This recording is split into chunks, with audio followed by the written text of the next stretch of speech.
Alright, I guess we're doing this. We're gonna talk about it. Hey, what's going on, guys? It's your boy Drew back again with another video for all you soccer fans out there.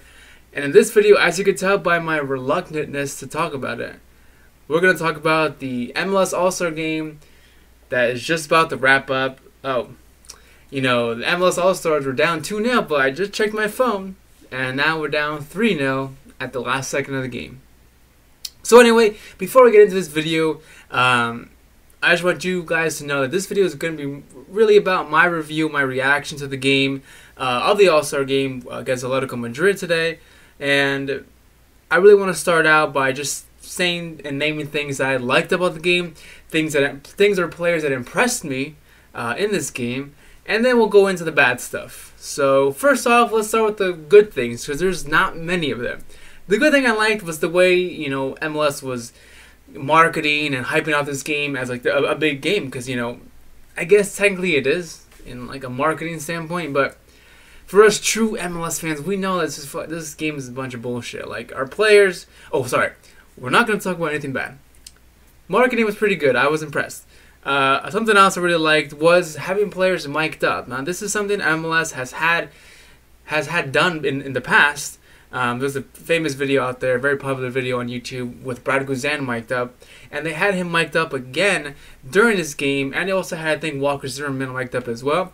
And what I liked about having players mic'd up like that is that us as fans get to really get a good insight in how and what the players are thinking during the game. Like, literally, they're playing at the same time, they're talking back to the commentator, trying to answer the questions. You can see them a little frustrated when they're under pressure or whatever, but I think they have a good time with it. I think they like communicating like that, from what I can see at least, And as a fan of the game, I do like to see what players are thinking while they're playing the game. So for me, that was pretty cool. I really would like to see more of that in more games, not just in All-Star games, but in more MLS games overall, and maybe in some games abroad, like some Premier League games or La Liga games. That would be really cool to see what players like Eden Hazard, Leo Messi, Christian Pulisic are thinking when they're playing in those leagues in a big game. I think that's just pretty cool. It could be distracting for some players, but I know us fans are always going to appreciate it. That was really another cool thing I liked.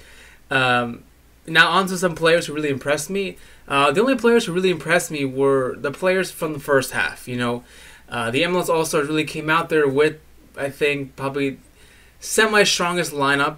And I'll show you the lineup in a little bit. But we had players who really impressed me. We had Diego Chara in the center anchor, CDM for the All-Stars, and I was impressed the whole game. Well, the whole first half that he played. He's from Portland Timbers. I never really watched him too much because I don't really follow Portland Timbers like that. But from what I've seen in this game, he is a freaking tank engine. He was running around this whole field. I mean, the whole setup that the All-Stars had was kind of wacky. So he was the only real midfielder there, trying to anchor that whole team together, trying to connect the front line and the back end, trying to connect them while also cutting a lot of passing lane, really man marking. I was really impressed by Diego Chara. Portland Timbers got a really good defensive midfielder on their team, so I'm sure they're very happy about that. Another player who really impressed me was Wayne Rooney. Wayne Rooney, I'm not the biggest fan, but in this game, with a lot of attacking quality started the game, I kind of thought he was going to try to go in the front attacking end, try to attack, create some goals. But what he really ended up doing was really just dropping back deep and trying to be a good playmaker there, like a number 10 role almost.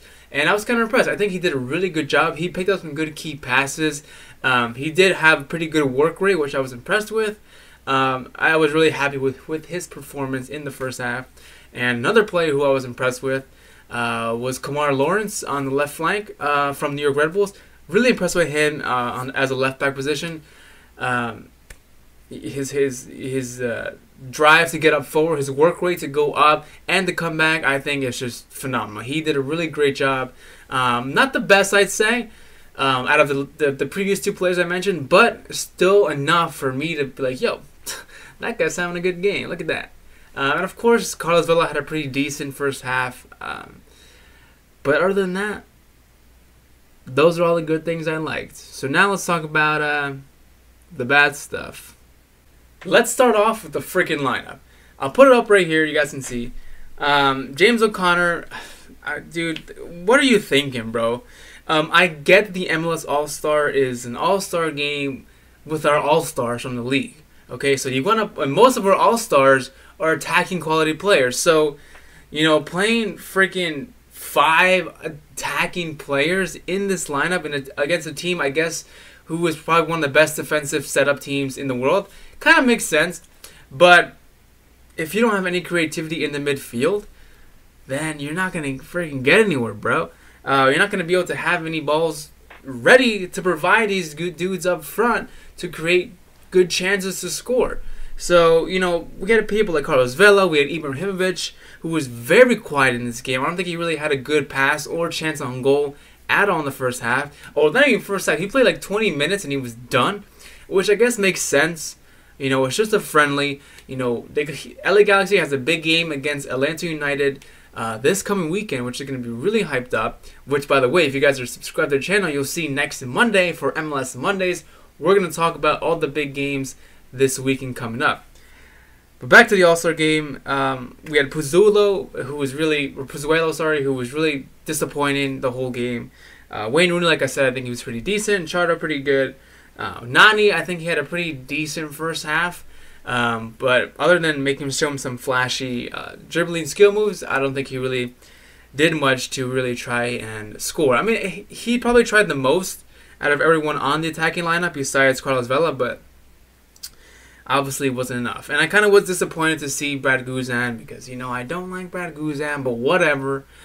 He's a very popular name in MLS, so why not start him in an All-Star game for the league? This makes sense. I myself would have started Andre Blake over him, and then Diego Rossi over Nani, and then maybe Paxton Pomykal or Pity Martinez over Pozuelo. But that's just your boy Drew. Your boy Drew would have totally set this game up way differently. We probably would have had a better chance if we were a little bit more organized, and that's really hard to do because the All-Star game is just a mixture of players from different teams who have never played together ever in their life. They get like 1 or 2 days to train together with a coach they've never been coached by, and then you just got to go out there and play against a team who is already almost near the tail end of their preseason tour, and all these players have been playing with each other for years now, and then they know how to play together. So I feel like we lost this game